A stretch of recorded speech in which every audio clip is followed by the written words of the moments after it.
বারবার মেরে যাবে আর বসে বসে মার খাবে এটা না। নেত্রী হুকুম দেন, হুকুম লাগবে না, হুকুম এখনই দিয়ে দিচ্ছি। এক গালে চর মারলে আর এক গাল পেতে দেওয়া না, পারলে আর একটা চর কষে মারা। কাজে যে আমরা এটা করতে পারবো ওটা করতে পারবো বললে হবে না, এখন থেকে করা শুরু করতে হবে। কবে সময় আসবে সেটা না। হ্যাঁ, আমরা প্রতিশোধ আগে নেইনি। 2001-এ আমাদের একটা গণতান্ত্রিক পদ্ধতিতেই আমরা বিভিন্ন জায়গায় যে সমস্ত আহ, আহ, বিভিন্ন জরিপ টরিপ দেখতেছি, এতে প্রতিটাতেই কিন্তু এই সরকারকে জনগণ চাচ্ছে। সো এই মুহূর্তে যদি বিএনপি মানে নির্বাচনের রোড ম্যাপ একটা চাই, অবশ্যই আমি মনে করি যে প্রফেসর ইউনূস একটা নির্বাচনী রোড ম্যাপ দিবে। বাট এই নির্বাচনী রোড ম্যাপ দেওয়ার মানেই সে অনুযায়ী এই সরকার যেতে পারবে বলে আমার মনে হয় না, কারণ there will be other requirements. BNP নেতারা সরকারের কাছে ডেডলাইন চাচ্ছে নির্বাচনের জন্য। অবশেষে সরকার সেই ডেডলাইন দিয়েছে, কিন্তু বিএনপির পছন্দ হয়নি। তো সরকার যদি আরো তাড়াতাড়ি ডেডলাইন দিত, সেই ডেডলাইন অনুযায়ী সরকার নাকি কাজও করতে পারতো না, এমন মন্তব্য করেছেন সাবেক সেনা সদস্য। পাশাপাশি হাসিনা এত জোর কোথায় বা কার সাথে মিলিত হয়ে হাসিনা কাজ করছে, যার কারণে বারবার ফিরে আসার হুঙ্কার দেয় হাসিনা কল রেকর্ড এবং সাবেক সেনা সদস্য আলোচনা শুনবে। আমরা এত তাড়াতাড়ি নির্বাচন চাই না।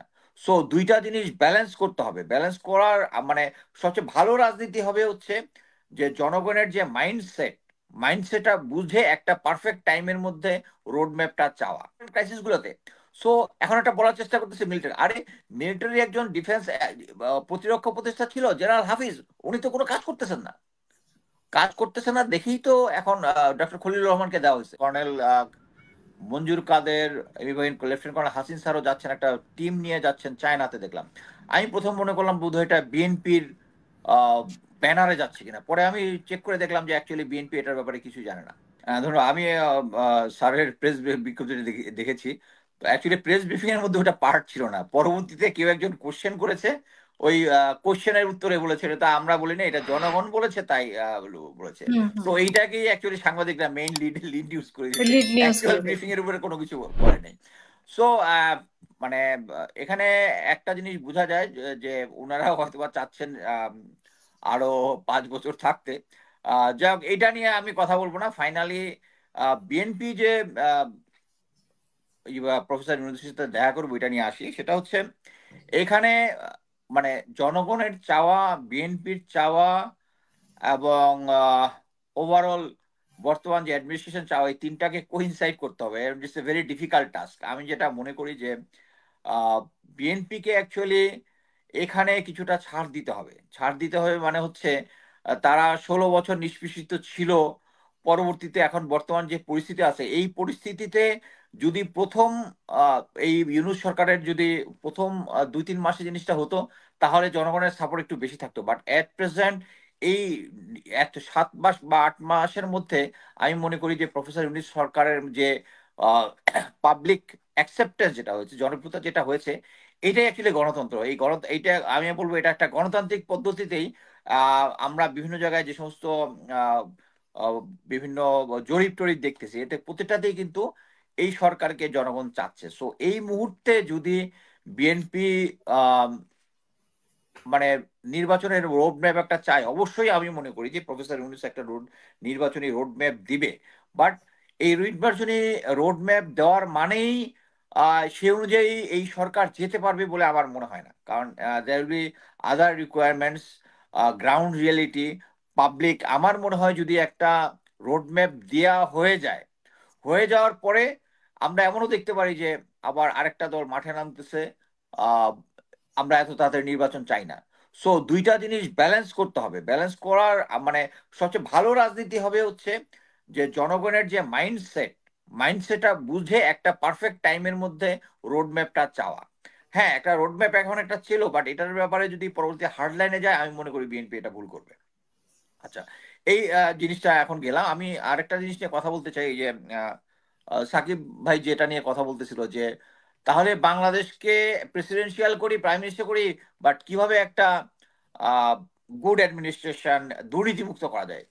আপনারা যদি দেখেন যে বাংলাদেশে যে দুইটা মেইন গোয়েন্দা সংস্থা আছে, একটা এনএসআই, একটা হচ্ছে ডিজিএফআই, এই দুইটার কাজ মানে আমি এদের সাথে যেহেতু ক্লোজলি কাজ করেছি, দেখেছি তারা actually they are very busy with politics. এবং তাদের যে ইয়াগুলো আছে, যে ডেস্কগুলো আছে, মানে they are just into the politics এবং বিভিন্ন ফর্মে। সো তাদের মেইন কাজ হচ্ছে দেশের সভরেন্টি রক্ষা করা। এই সভরেন্টির মধ্যে কি কাউন্টার ইন্টেলিজেন্স কি, যারা ডিজিএফআই মেইনলি সেনাবাহিনী ডিফেন্স কে দেখবে, যারা এনএসআই সিভিল অ্যাডমিনিস্ট্রেশনকে দেখবে। বাংলাদেশের সবচেয়ে বড় ক্রাইসিস এখন যেটা, ওই যে আমরা আলোচনা করতেছিলাম যে এমপিদেরকে ম্যানিপুলেট করা, এই যে ছায়ানট উদীচী এদেরকে বৈদেশিক শক্তি ইয়া করা। কাউন্টার ইন্টেলিজেন্সের কাজ হচ্ছে বাংলাদেশের যে সমস্ত অর্গানাইজেশন গুলা বিদেশি প্রভাব থাকে ওই জিনিসগুলো ধরা। এবং এটা যদি ঠিকমতো গোয়েন্দা সংস্থাগুলো কাজ করে, তাহলে তাদেরকে প্রতিটা সরকারি গুরুত্বপূর্ণ সেক্টরের লোকজনকে খোঁজ খবর নিতে হবে। এই যে আগে এনটিএমসি তো শুধু বিএনপি আর জামাত এদেরকে ফোন ট্যাপ করতো, তাদের উচিত হচ্ছে তখন তাদেরকে ফোন ট্যাপ করা, যে তাদেরকে কেউ ইনফ্লুয়েন্স করতেছে কিনা। এবং এগুলো বের করতে গেলেই কিন্তু কেউ যদি দুর্নীতি করে, ওই দুর্নীতিটা কিন্তু অটোমেটিক বের হয়ে যাবে। সো তখন আবার জিনিসটা হচ্ছে দুর্নীতিটা না হয় বের হলো, এখন তার পলিটিক্যাল মাস্টাররা যদি এটার পিছনে থাকে, তাহলে তো আবার কোনো লাভ হলো না। সো এই সমস্ত সিস্টেমটাকে অ্যাকচুয়ালি এটার সমাধান কি আমি বলতে পারবো না।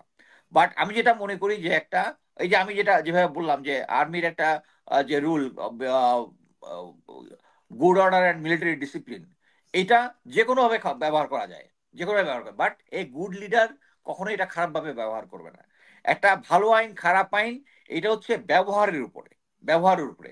সো হুম আমি যেটা মনে করি যে পলিটিক্যাল পার্টিগুলার এই গোয়েন্দা সংস্থাগুলোকে পলিটিক্স থেকে বেরিয়ে জাতীয় নিরাপত্তার কাজে যদি ব্যবহার করা হয় সম্পূর্ণভাবে, তাহলে তাদের কাছে যে সমস্ত লোকরা দুর্নীতিতে জড়িত বা অন্যান্য বিদেশি পাওয়ারের সাথে সংযুক্ত, এগুলা বের হয়ে যাবে। বাট কথা হচ্ছে, এই যে এত কিছু কথা বলতেছি, করবেটাকে? এখন আমরা দেখতেছি যে এই প্রফেসর ইউনূস সরকার কিন্তু এখনো মিলিটারির ভিতরে যে গুম খুনের সাথে জড়িত তাদের কি সেট আপ করতে পারতেছে না। হুম জেনারেল ওয়াকারকে এবং যারা সমস্ত কিছু, অন্যায়ভাবে সাসপেন্ড হয়েছে বা চাকরি হারিয়েছে তাদের কারেক্ট ব্যাপারে কোনো কারেক্ট সিদ্ধান্ত নাই। না না, সিদ্ধান্ত আবার গুম খুনের সাথে করে হয়েছে যে তারা যেহেতু এলপিআর আছে, তারা ক্যান্টনমেন্টে থাকবে, যখন তাদের দরকার তাদেরকে নিয়ে যাবেন।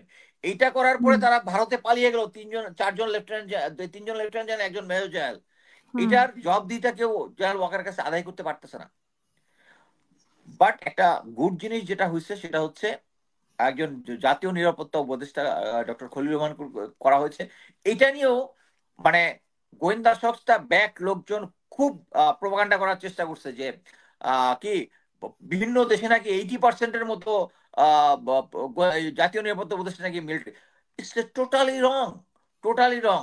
আমেরিকাতে ইভেন সেকেন্ড ওয়ার্ল্ড ওয়ারের পরে কিছু নিরাপত্তা উপদেষ্টা ছিল মিলিটারি ব্যাকগ্রাউন্ড, কিন্তু এটা হচ্ছে তারা ক্যাপ্টেন মেজর অবস্থায় চাকরি করেছে, পরবর্তীতে তাদের বিভিন্ন ধরনের ডিগ্রি, বিভিন্ন স্পেশালাইজ স্কিল, ফরেন সার্ভিসের চাকরি, এইগুলো তাকে ওই পোস্টের জন্য ইয়ে করেছে।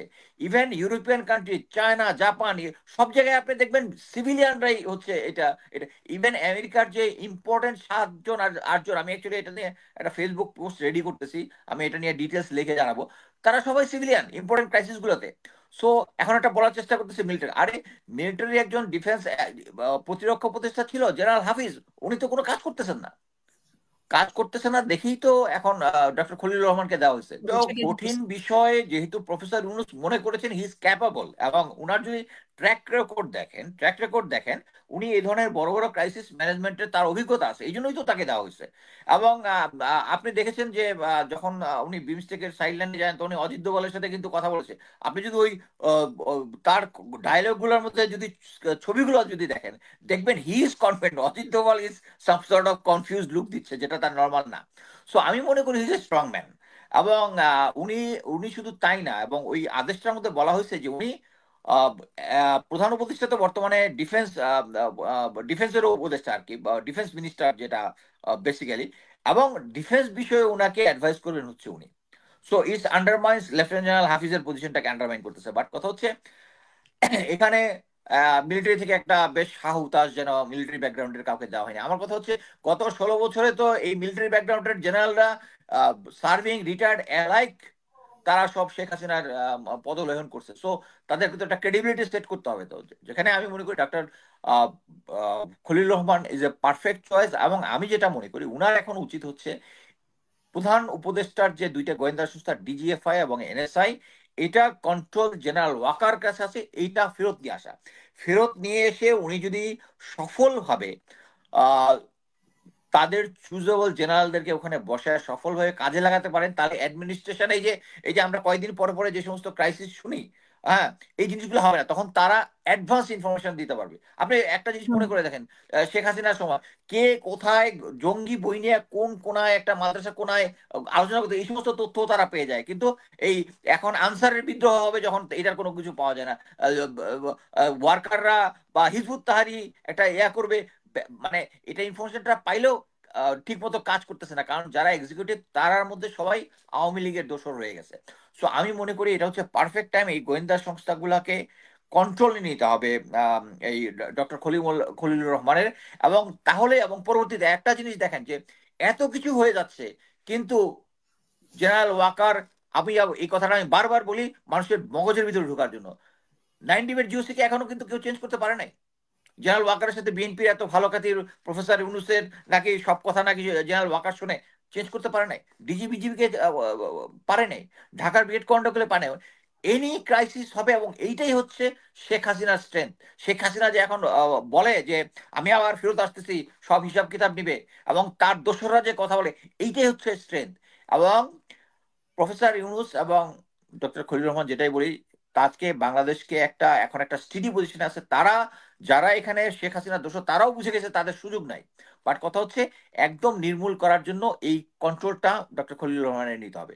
এবং এর মধ্যে আমি মনে করি যে বিএনপি সহায়তা করতে পারে এই সরকারকে, ওই যে জিনিসটা একটা জাতীয় সরকারের প্রপোজাল দিয়ে যদি সমস্ত রাজনৈতিক দলকে অ্যাটেন্ড করে প্রফেসর ইউনূসের নেতৃত্বে দেশটা একটা কনসিডারেবল টাইমে যায়, তাহলে আমি মনে করি দেশ সঠিক পথে যাবে। তো টিকটকের যুগ, তারা আশা করতেছে উপদেশটা মানে দিন শেষে একটা টিকটক দিয়ে বলবে আজকে এটা সাইন করলাম, এটা সাইন করলাম। মানে গভর্নমেন্ট তো এভাবে কাজ করে না।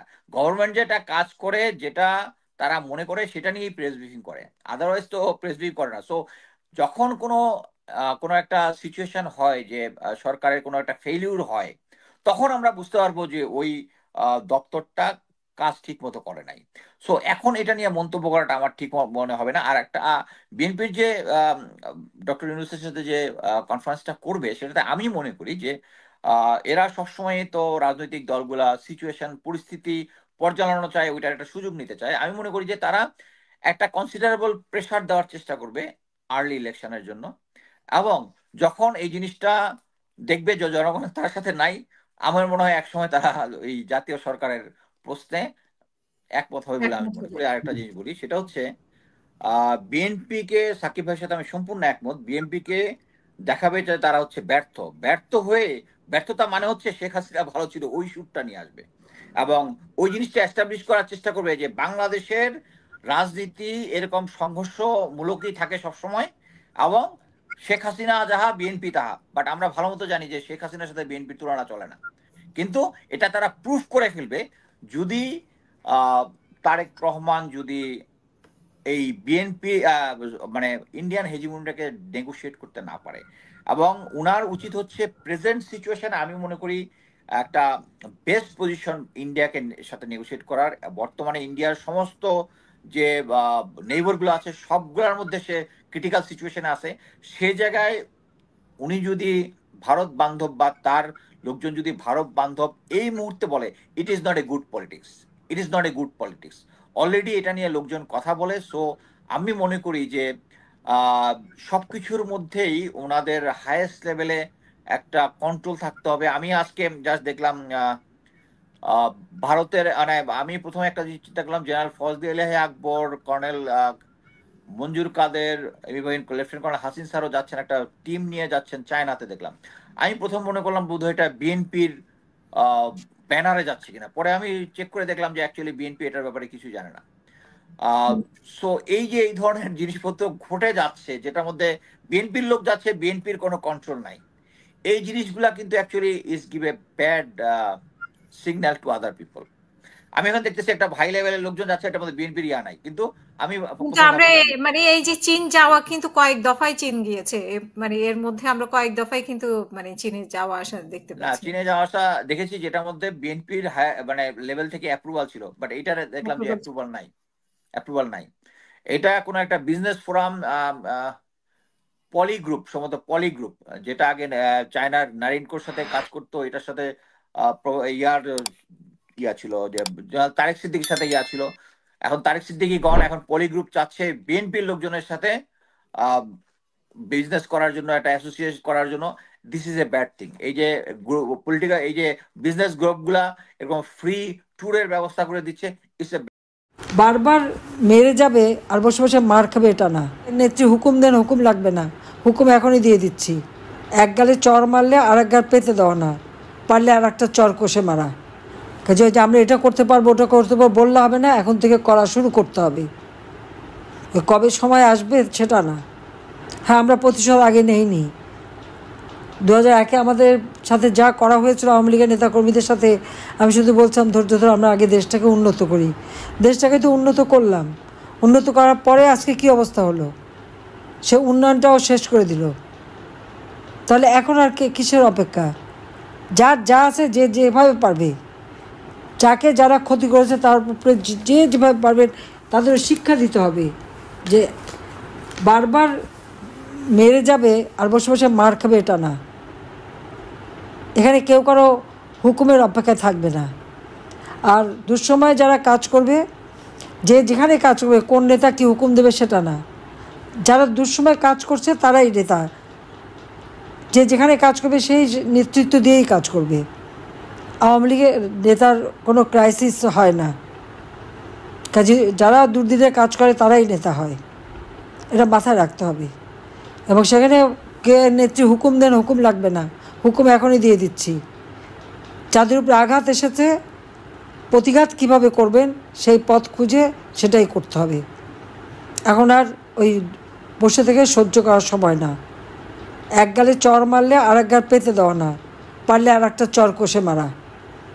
সেইভাবেই ঘুরে দাঁড়াতে হবে। আমি তো আছি।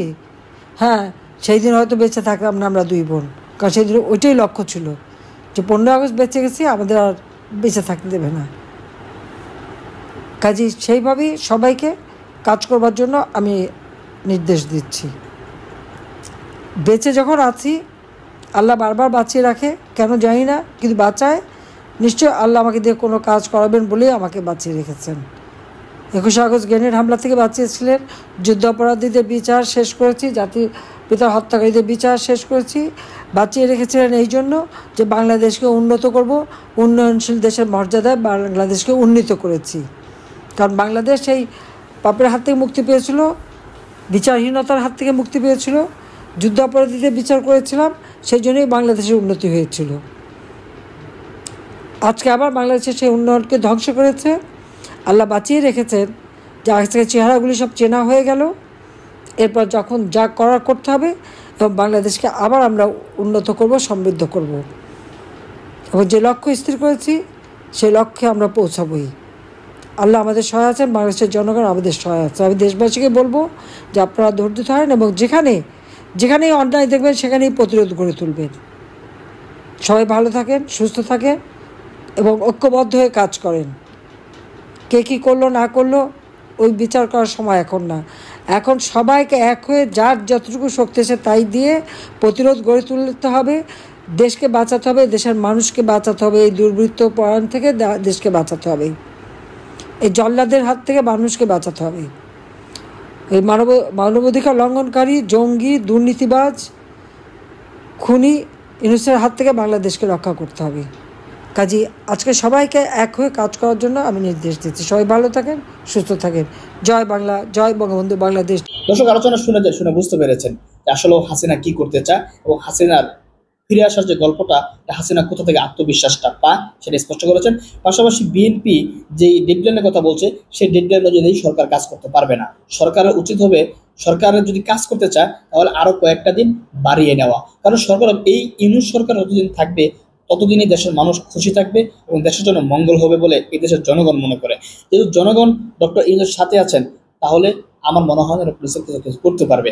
জনগণ ডক্টর ইউনূসের সাথে আছে, 70% যে জনগণ, সেই 70% জনগণ কিন্তু ডক্টর ইউনূসের সাথে আছেন, ডক্টর ইউনূসকে তারা ক্ষমতায় চান। তো বিএনপি এখানে যতই কিছু করুক না কেন, তারা শুধু অস্থিতিশীল দেশ বা তারা অরাজকতা সৃষ্টি ছাড়া আর কিছু করতে পারবে না। নির্বাচনের চাপ দিয়ে মনে হয় না তারা নির্বাচন সরকারের কাছ থেকে নির্দিষ্ট সময় আদায় করতে পারবে, তারা যে সমস্যা, বরং সেই সময় নির্বাচন হবে যখন এই সরকার চাইবে।